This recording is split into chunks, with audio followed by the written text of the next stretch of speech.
The following program was provided by an independent producer solely responsible for its content. The opinions expressed do not necessarily represent the views of this station, its staff, board of directors, or underwriters.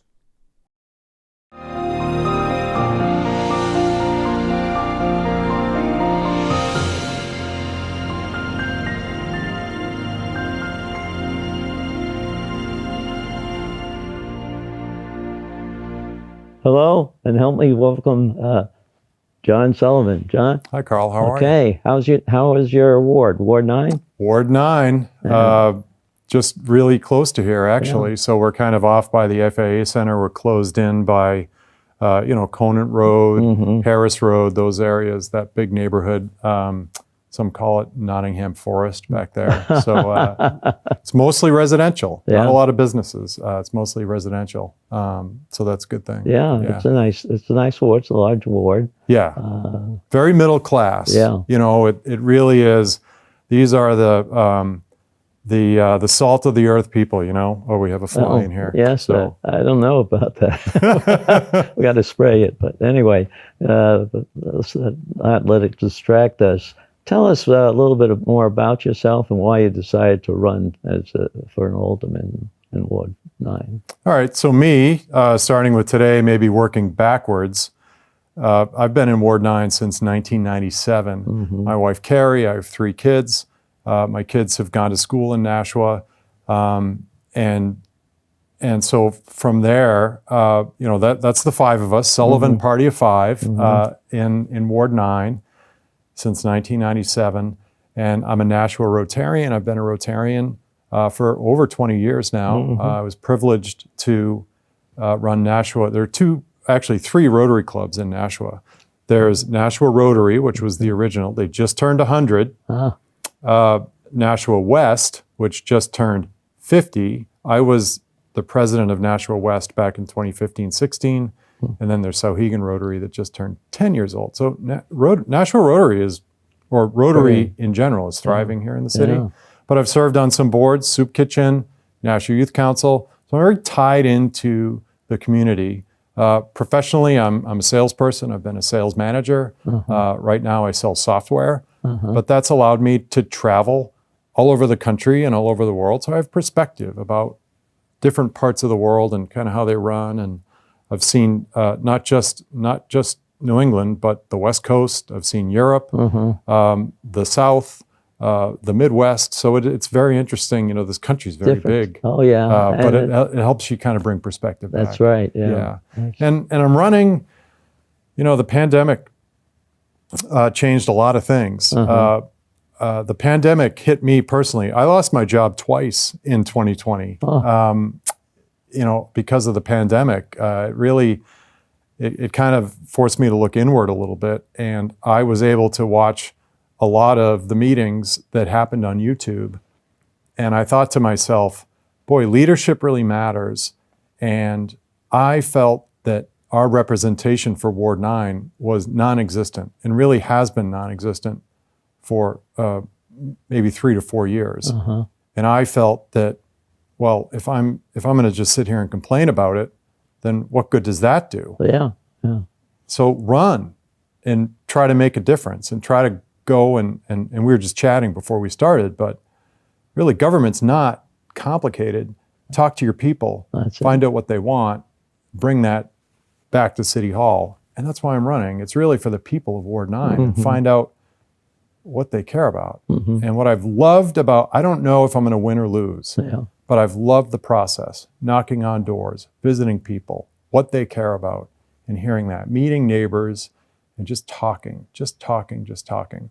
And people need that. And they really need to know, they need to feel connected to government because these are the people that are making the decisions for their neighborhoods. That's right. Yeah. And they feel a connection once you're talking with them. For sure. I mean, you probably ran in, like I had, people said, nobody ever knocked on my door to talk to me before.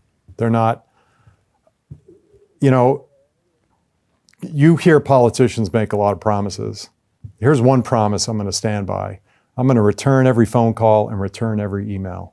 I'll tell you that. And It's going to be a lot. I know it is. But when I get into office, the first few things that I'm going to do is I'm going to talk to all the city employees and find out, okay, Public Works, just the tax office and whatnot, because obviously these are things that I'll help to kind of mitigate the issues with the constituents that I represent. Yeah. Find out a little bit more about them. Yeah. And one thing I don't see enough of, and I guess 10 years ago, we started having sort of block parties. Just get together. Yeah. Have a barbecue or whatever, or even just to talk and just celebrate something. Like, Right. I got the fly now. No flies on you, Carl. So, how's your campaign going? You're knocking on a lot of doors. You're passing out literature or what? Yeah, I have one flyer that I pass out, and I've got signs, obviously, but I break the ward up into neighborhoods. The city clerk's office has been great to help me identify who the registered voters are in the ward. But then if there's, a gap of 5 or 6 houses, I'm a registered independent, so I'll talk to anybody that wants to talk to me and find out what they are. And find out who they are, what they care about. So the campaign, it's really, local politics is funny. It's really, it's feel mostly. So you asked me how it's going. I feel it's going well. It's a ground game. I feel I'm winning the ground game. My signs are out there. People are really receptive, and it's great just to chat to people. Well, that's getting name recognition and somehow getting a feel. Even if you're walking down the street and the person's coming the other way, you stop to talk to them too. Yeah. And you don't have any idea where they live or what they are or what.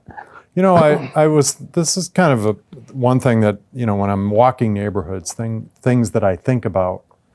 I think over the past 5 years, 6 years, people pick a candidate, and they pick a candidate to vote against the other candidate. I'm hoping that when people go to the ballot box, it's now 2 weeks, it's 2 weeks from today, that they vote for me, that they want to vote for something. I hope that however I've messaged that, be it my website, the pamphlet, just the conversations I'm having, I hope that I leave them with a sense of, I want to vote for that guy. Like that's what I'm hoping to leave people with. Well, I think your background too in sales should be good in helping people convince people what you're selling them, what you're telling them you're going to do. Do you see any particular problem that you think you can do something about that the people would appreciate?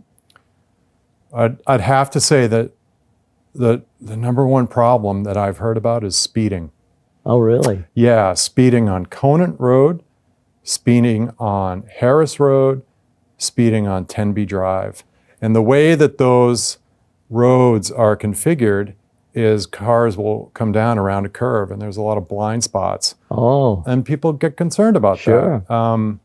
And, I'm fortunate enough to know policemen, and I've just talked to them about that. And they said, look, those are some issues that those are some real easy fixes. They're putting up those signs now around a number of streets that I drive. Yeah, so talk to the police, talk to the traffic department, figure out okay, one thing that I learned about being Rotary president, because Rotary is, we had an active membership of maybe 85 people.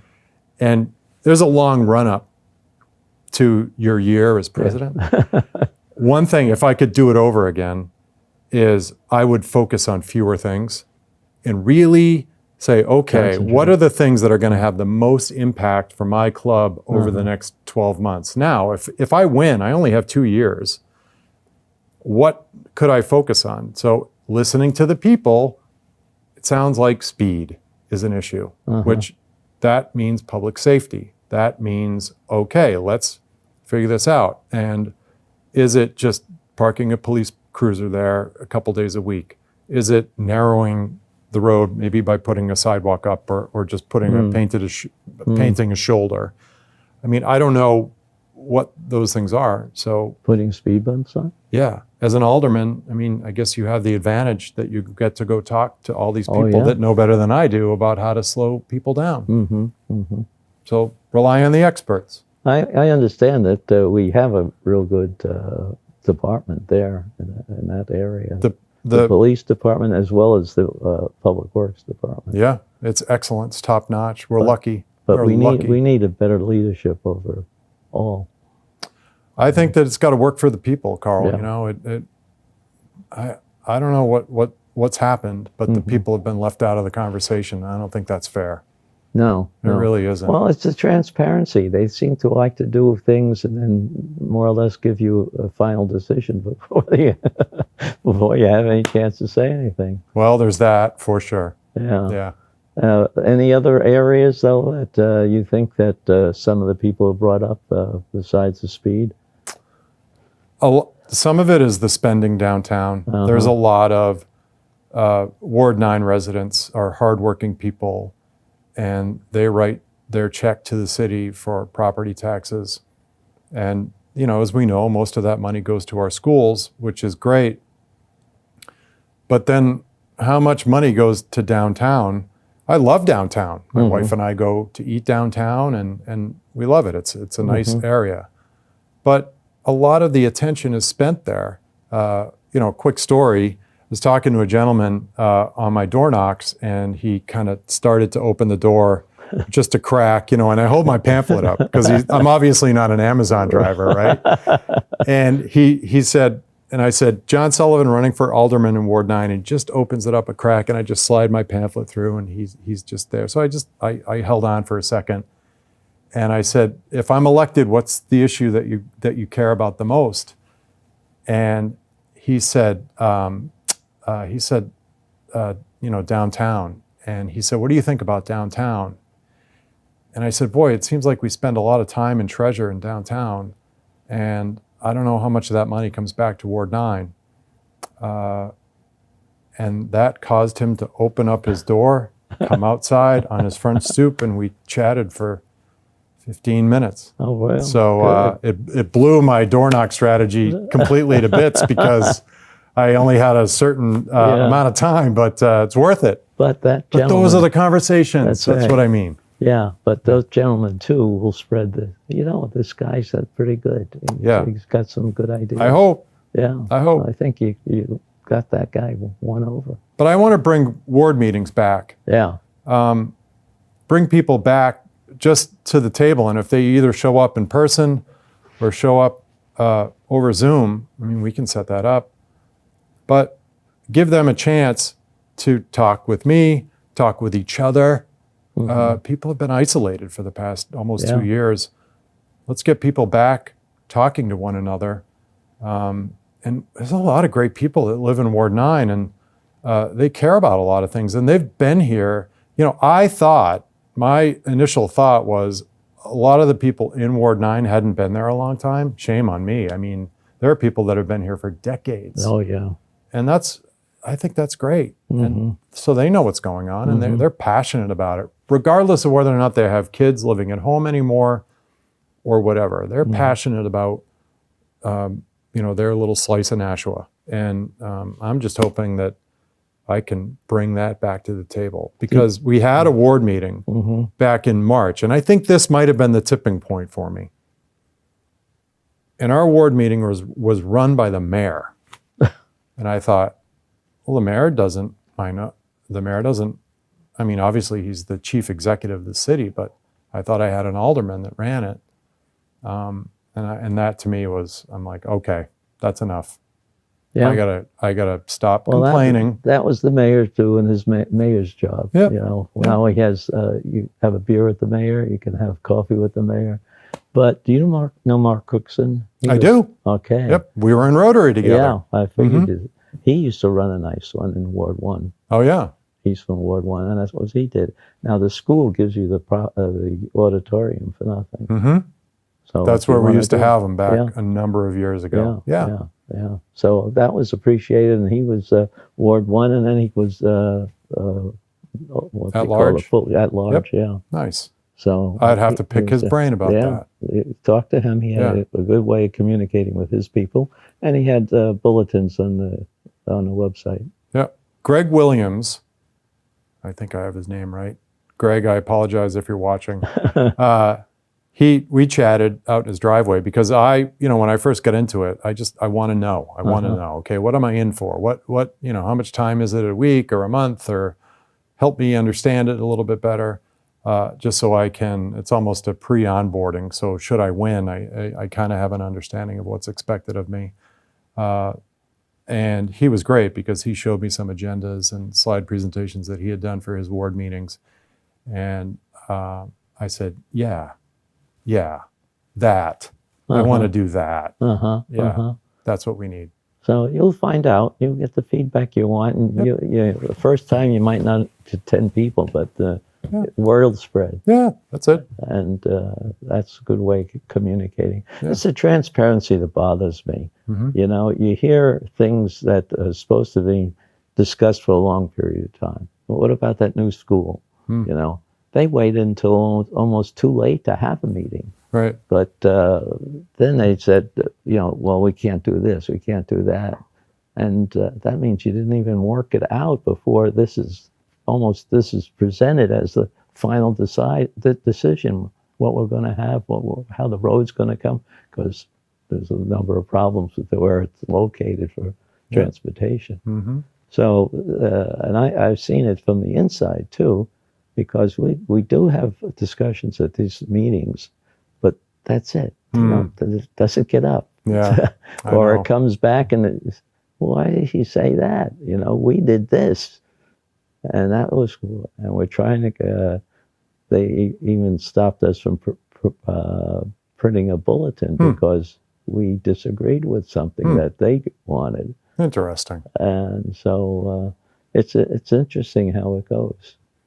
Well, I'm an open-minded person, free thinker, creative thinker. I have zero agenda. I'm not coming in to implement any type of agenda. I mean, one of the biggest problems we have in this country is party first. Oh, yeah. It's gotten strong now, yeah. Yeah, and, I had mentioned this on my Facebook page, that if people are tired of that, and I think people are tired of that this is their chance, because Tip O'Neill said, all politics is local. All politics is local. If you want an opportunity to change it, it's got to start somewhere. And no part of our government here in the United States touches people's lives more than local government. I know everybody's focused on the national scene, but think about everything that's going on, and local touches your life the most. So start local. Start there. Yeah. And you do to get the most effective results. Yep. So are you setting up a team in any way? Do you have people that are going to continue to be with you and help you communicate? I mean, because you have at least, 3,000 people in your area, more than that. We have over 6,000 registered voters. Yes, and there have been so many people that have come up to me and said, let me hold a sign for you on election day. So I am going to keep these people in mind and use them to help me. I think you need that. Yes. Don't think you can do it all yourself. Some people, I think that's one of the major errors they make. Yeah, I'm thinking of like neighborhood captains or something like that, like people that I can continue to, talk with and lean on and rely on throughout the term to keep it going. Sure. And to make sure that I'm doing what I promised to do, which is keep my finger on the pulse. This fly really wants a piece of me. Well, sorry about that, but we have only one fly. That's funny. The communication is something's lacking today. all around. Hmm. And I don't know if we have public access TV. I think that should be used a lot more for people who want to put their expression of their feelings or what they would prefer to have. I don't need all sorts of fancy stuff. I need just some practical stuff that's going to solve it. They're going to make it easier, the roads easier, or the traffic easier, or whatever. I was wondering, there was one other question I was thinking about. How do you feel about that Elm Street school? What do you want to do? What do you think they should do with that? I don't think they really made a big analysis of that. Well, from what I know, there was some money allocated to do a study about it. Listen, a lot of this is we're down the road on a lot of this. Yeah. The Performing Arts Center is. Well, they're still going through another redo of that. Yeah, I've been in Nashville a long time, and I'm going to get around to answering your question, but I was in Junior Actor Singers and Actor Singers. I was a theater nerd, but we did all our shows at what's now Nashua South Auditorium, Right. and Elm Street. And I remember going with my mom to shows on Actor Singers on a Saturday night at Elm Street. Yeah. And it was a big deal. Yeah. And I immediately thought of, boy, that's it's a nice looking theater. Obviously it had more than enough capacity for Nashua, the city that we were. Maybe, if you remodel it, maybe you add more seats, whatever. But that is land that we should use. I think that, the middle school in Ward 9, if built properly, I mean, when you look at the population of the city and where it's going now, that does make sense in where it is. So I get that, but what could we do at that Elm Street space? Well, there's a study there. I'd like to see, and this, maybe goes to a little bit more of kind of the bigger picture that I'd like to look at, is while we do spend a lot of time on downtown, we're not spending enough time and effort on DW Highway and Amherst Street. Follow me for a second. That infrastructure is there. It's easy access off the highway.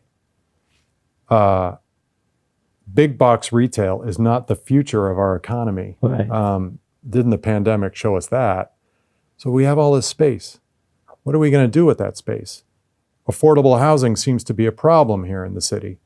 Well, I mean, I was lucky because I was almost 30 when we bought our house in Ward 9 back in '97. We were able to afford it. We were just a young couple looking to start a family, and we bought a nice starter house. That's out of reach for a lot of people. Why don't we use that space for residential, retail, maybe some light manufacturing, things like that? There's a lot of space. I'd like to see us, I don't know what's going to, look, my oldest son is 22. What is it going to look like, and what is the Pheasant Lane Mall going to look like in 20 years?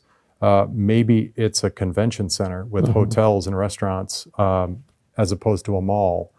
I'm just asking people to think outside of the downtown box and to look at our whole city. Downtown's very landlocked. And again, I love downtown, but there's a lot of other areas of the city that we should look at and take and say, wow, boy, look at this. It's right off the highway. I mean, there's talk of rail. I mean, why wouldn't it? I mean, if you put a lot of young professionals down on DW Highway and remake that space, there's a space over in Londonderry. Yeah. And you can walk to the Market Basket. Yeah. You can walk to a brewery. You can walk to your gym. You don't need a car. And that's better for the environment. We have to improve the density of the city. That's really what we need to look at, and not just keep spreading out and spreading out and spreading out. Let's use the space we have. Let's use it wisely. Maybe build up. Well, So I don't know if that answers your question. Elm Street, In a way it does. Let's not rush. Let's look at it. I mean, Right. that's our danger as a society. We're too quick to think. to just do something. Let's Yeah, they really make look up at their it. mind and they figure out how to get there afterwards. Yeah. And they don't. You're right. Right. Because half the time they don't funny. go that way. They're Yeah. doing now this thing that they're redoing the architecture because the poles were in the way and all sorts of stories that's coming out of that. They didn't do it the way they promised by getting $5 million of donations. That was jury rigged too. So they had every way they had to change something. That means they didn't really think it through. And I agree. I think the theater is going to be much better over there. They just did it to satisfy all the restaurants down there. But you got a big bus thing. You could run buses back and forth if you had to. You've been to downtown Concord. Oh, yeah. Downtown Concord is a downtown we should model. That's right. There's a lot of retail down there. There is. There's a lot of foot traffic. There's not a lot of there's restaurants and bars in downtown. There's not a lot of retail. If you go to, I mean, we had Alex's shoe store. Right. And I was talking to a business owner on Main Street right after it closed. And he said, I wish we were going to replace that with like a kitchen store or something that everybody needs. Right. You know, everybody needs pots and pans or bar stools or whatever, because everybody needs shoes. Yeah. But Alex has brought a lot of traffic downtown. Where's the retail? Right. I Just some unique shops maybe, but that they don't bring large crowds. yeah. And no, I was talking too about from getting back to the rail committee. They're looking at 5 different areas of having stations, and then the talk is allowing 2 stations in Nashua. Now the mayor wants the first station to be downtown. With the traffic there, that's not really what you're doing. If you're going to make a success out of it, you're going to make it as easy to people to get to the terminal. Yep. You want them to come off one of the highways. Yep. TW Highway. And the way the committee is leaning is to do it where the old Sears store is. Down Oh there. yeah. Yeah. There's lots of parking there that's Yep. not being used. Yep. And it's a good room for a station. You pull off, they'd have to build another ramp coming from the north to get in there. Oh yeah. So because you have, well, wait a minute. So that would be exit 36, but on the But other coming side? down, well, it would start in Nashua, but it would be 80% in Massachusetts. Got it.